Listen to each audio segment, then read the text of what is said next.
Good evening and welcome to MNB World. You're watching World News Mongolia. I'm your host, Andrew Batter. And for top stories, 25 issues were discussed at the regular cabinet meeting on Wednesday. The Sales Girl, a Mongolian film, won the Best Film Award at the New York Asian Film Festival. 5 Mongolian athletes will participate in the World Championships of the aeronautical sport. And for the news, stay tuned.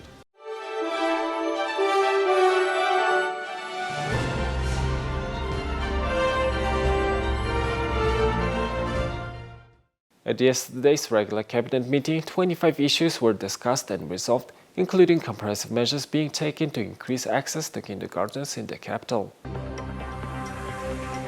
At the regular meeting, the project of the government's resolution on the use of land near the border of country, the construction of a freight terminal, the proper use of deposits such as from Irtnet and Untitled, and the projects to increase copper processing were discussed. The Minister of Finance Jauchlan reported that a working group was formed to examine the spending of bonds issued by the government. To date, this working group has issued a total of 7 bonds since 2012. In December 2012, the Chinggis bond was issued for $1.5 billion. In June 2015, the Dim Sum bond was issued, and in 2016, the Mazala bond was issued, totaling $2.2 billion. Since then, 4 bonds have been issued: Horlta, Girk, Nomad, and the Century.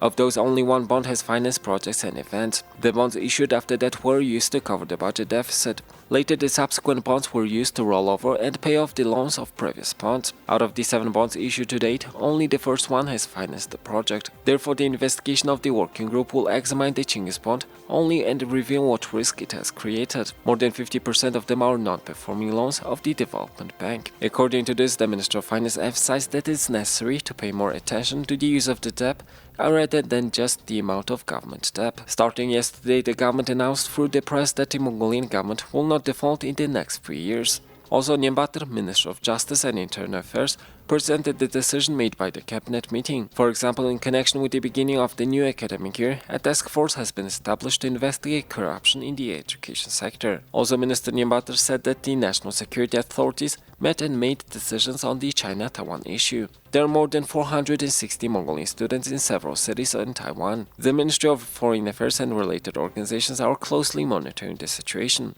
It is reported that the conditions for the students are not critical. This year, the Teach for Mongolia program was implemented for the first time in Mongolia. They selected young people who have a passion to bring positive changes in the education sector. The young tutors are now ready to become part of the provincial school by invitation.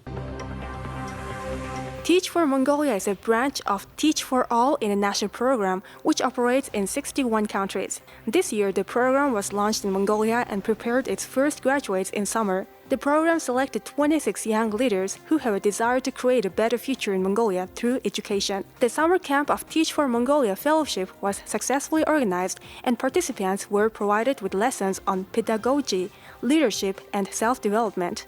The graduates have been invited to go to schools in the provinces. They will work as teachers in local secondary schools for 2 years, starting this coming school year. The main goal of the program is to reduce the inequality in education and compensate the teaching workforce in the provinces. The graduates will teach English, Mongolian language, math, geography, and other major subjects at local schools.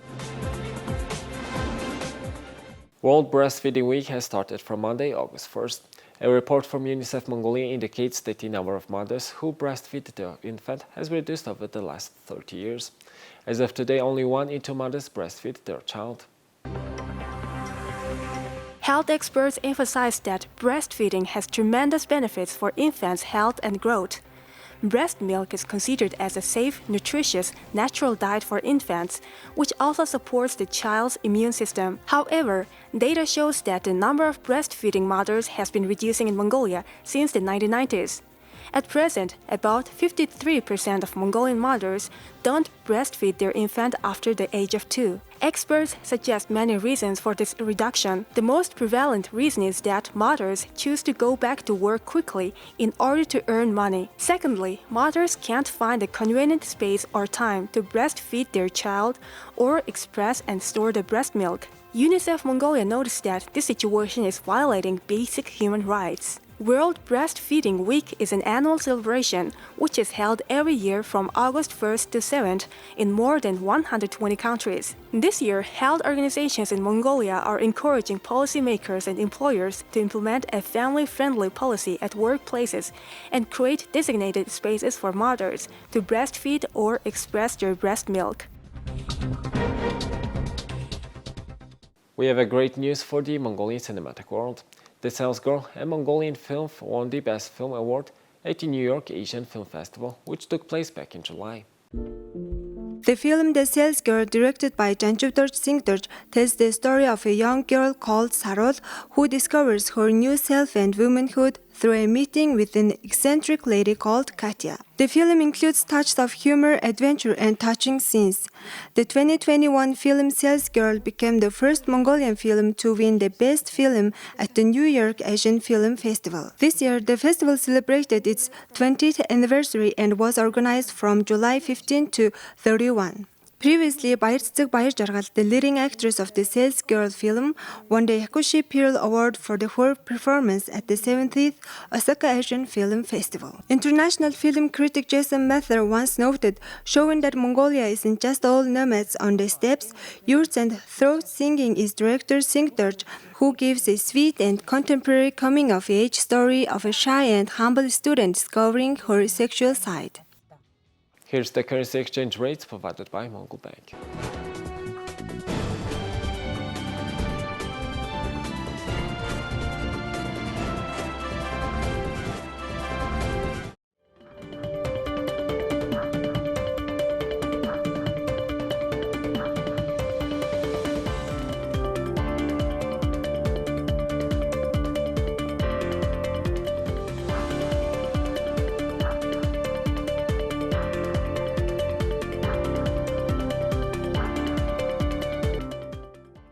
Now let's take a look at Mongolia's current affairs. The Nomads World Culture Festival has been announced to be held from August 12th to 14th for 3 days. The festival will focus on the intangible cultural heritage of Mongolia. During the festival, cultural bearers of young and old from all 21 provinces and the capital city will gather and stage performances, along with handcraft exhibitions, cultural programs, competitions, food events, and activities for families. The festival aims to contribute to the preservation of Mongolian intangible heritage by introducing them to the public. As of 2022, 15 Mongolian cultural heritage items have been listed on the UNESCO list of intangible heritage and on the list of intangible cultural heritage in need of urgent protection. The list include items such as the horse-head fiddle, Mongolian longsong, traditional dance bibilge, Mongolian gear or yurt, and Mongolian calligraphy. The festival is planning to introduce a total of 362 heritage items belonging to 7 different groups of Mongolia's intangible cultural heritage. The Nomads World Culture Festival will take place at the Breastfeeding National Park starting on August 12th. The first edition of the festival was held back in 2018 and attracted around 10,000 guests. Mongolian wrestler Altanhoik won a gold, silver, and bronze medal at the 2022 World Police and Fire Games, which were organized in the Netherlands. He is a coach at the Rescue Physical Education and Sports Technique Committee that runs under the National Emergency Management Agency. The World Police and Fire Games were held from July 22nd to 30th. Police sportsmen from over 70 countries competed in 63 different games. At the games, Altanhoik did well by winning a total of 3 medals: gold in judo, silver in freestyle wrestling, and bronze in selective wrestling, respectively. The World Championships of Aeronautical Sports will be organized in Poland, and a team of 5 people from Mongolia will participate in the competition. We met with Nomads, who is a female member of the team, and talked about her preparation. The championships are officially known as the 2022 FIF2 World Championships for the Control Line Model Aircraft. Athletes from Mongolia have been participating in the World Championship of the Aeronautics since 2007 due to the increase in the women's category in the competition, which will be held in Poland this year. A national team is consisting of 5 people. Namang, a student of 11th grade from Tu province, is part of this team. Aeronautical sports generally help a person to better develop their technical and engineering skills. Also, I like the fact that it makes the person develop sleight of hand skills, and that is the main reason for playing this sport. I train in this field daily. Our teacher, as a coach, gives very good advice to me. Our Young Inventors Center has been operating since 2009. It has been 4 years since Namun has been involved in flying model aircraft. I'm very proud of her as a teacher. Aeronautical sports require a lot of experience. With 7 days left in Untitled tournament, Naming is training hard to promote Mongolia to the world in her sport.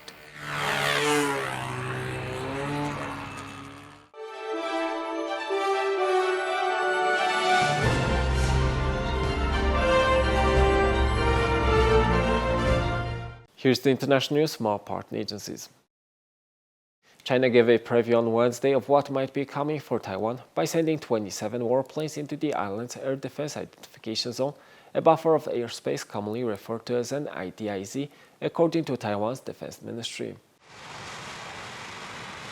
22 of those jets crossed the median line of the Taiwan Strait, an unprecedented number since the island began publicly releasing information about China's incursions into its air defense identification zone about 2 years ago, a flight map provided by the ministry showed. The incursions come as China begins military drills around Taiwan to protest Wednesday's visit by U.S. House Speaker Nancy Pelosi to Taipei. The Chinese Defense Ministry released a map of 6 zones around the island where it plans to conduct air and sea exercises and long-range live-fire exercises as part of what a spokesman described as a blockade. Ships and aircraft have been warned to stay out of the areas during the drills. The exercise areas announced by Beijing extend well into Taiwan's air defense identification zone and in some cases encroach on the island's territorial airspace, an area recognized by the international law as extending 12 nautical miles from shore. Analysts say it's an extremely provocative move, and Carl Schuster, a former U.S. Navy captain and former director of operations at the U.S. Pacific Command's Joint Intelligence Center, said China is going a lot farther than it ever has before in putting its military assets close to Taiwan shores. While Taiwan is a self-governing democracy, mainland China insists it has sovereignty over the island and is fiercely opposed to any suggestion that it could be considered an independent country. Most countries in the world do not recognize Taiwan as an independent country, holding diplomatic relations with Beijing rather than Taipei. A huge nuclear power plant in Ukraine is completely out of control, the head of the U.S. nuclear agency says. Rafael Grossi was quoted by the Associated Press news agency as saying the Zaporizhzhia plant needed an inspection and repairs. How are you? Europe's biggest nuclear plant is dangerously close to the fighting. U.S. Secretary of State Antony Blinken accused Russia earlier this week of using the plant, which it overran in March, as a military base to launch attacks on Ukrainian forces. Ukrainian officials have said Russian stationed troops and stored military hardware on the grounds of the power station on the Dnipro River in the south of Ukraine.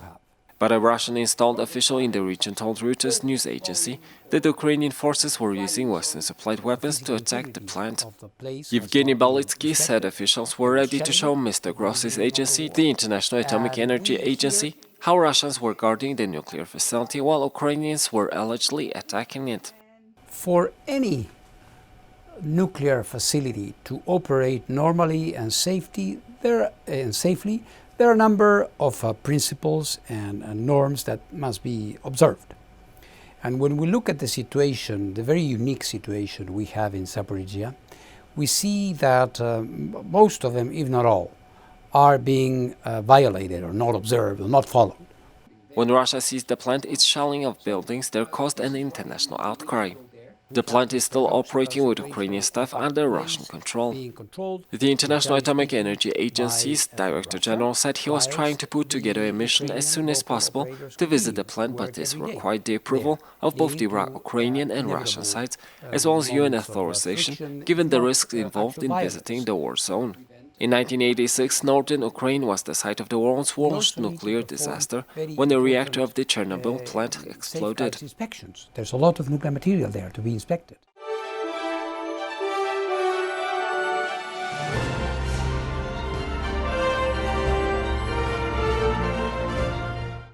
Now let's take a look at our regular future on sports.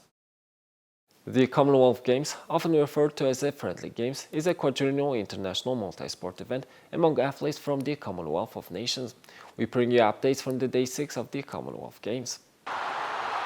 A thrilling night at the Alexander Stadium in Birmingham saw Scotland's Eilish McColgan kick off the action with a breathtaking victory in the women's 10,000 meters in a game's record time of 20 minutes 48 seconds. She followed in the footsteps of her mother Liz, who won gold over the same distance in the 1986 and 1990 Commonwealth Games. Irina Sheptai had to settle for silver, and her Kenyan compatriot Sheila Chepkuri brought her bronze. England's Katharina Johnson-Thompson dedicated her first heptathlon title for 3 years to her late grandmother after successfully defending her Commonwealth Games crown. The 21-year-old triumphed with 6,377 points ahead of Northern Ireland's Kate O'Connor, who took silver, and England's teammate Jodie Ododa. It was Johnson-Thompson's first victory since winning the world title in 2019. In the women's shot put, Canada's Sarah Milton produced the winning throw with her last effort, 19.03 meters, to beat Daniel Thomas-Dodd of Jamaica and New Zealand's Madison Lee-Wesher. Hamish Kerr of New Zealand might have failed with his final attempt at 2.28, but still took the men's high jump gold medal with a better overall record at 2.25 of Australian's Brendan Start. India's Tejaswin Shankar picked up the bronze. Kenya's Ferdinand Omanyala won the men's 100 meters in 10.02 seconds, ahead of South Africa's Akane Simbine, the defending champion, and Upun Abekyun of Sri Lanka. And Jamaica's Elaine Thompson-Herald produced yet another top performance in winning the women's 100 meters. Her time of 10.95 was too hot for the rest, with Jolene Alfred of St. Lucia and England's Daryl Nitia taking silver and bronze respectively. England flag bearer Emily Campbell produced a stunning performance in the women's over 87 kg weightlifting category to take the gold medal with a total of 286 kg. That proved too good for reigning champion Fegiga Towers of Samoa.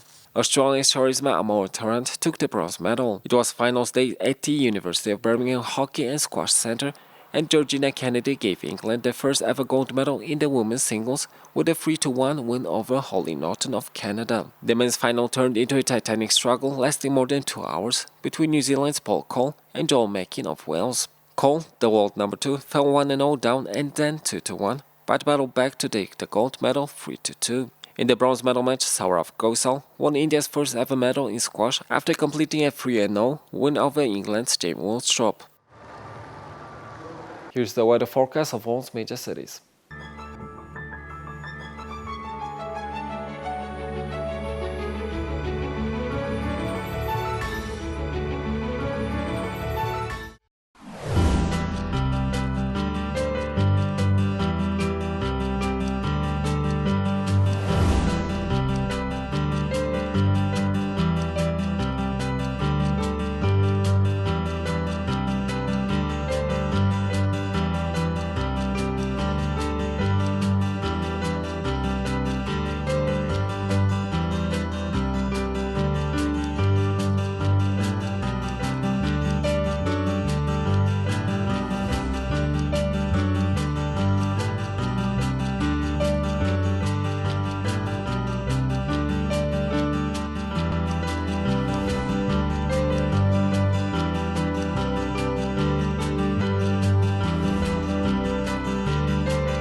Well, that's all for today. Thank you for staying with us. We will see you tomorrow with more news and updates. Have a nice evening. Goodbye.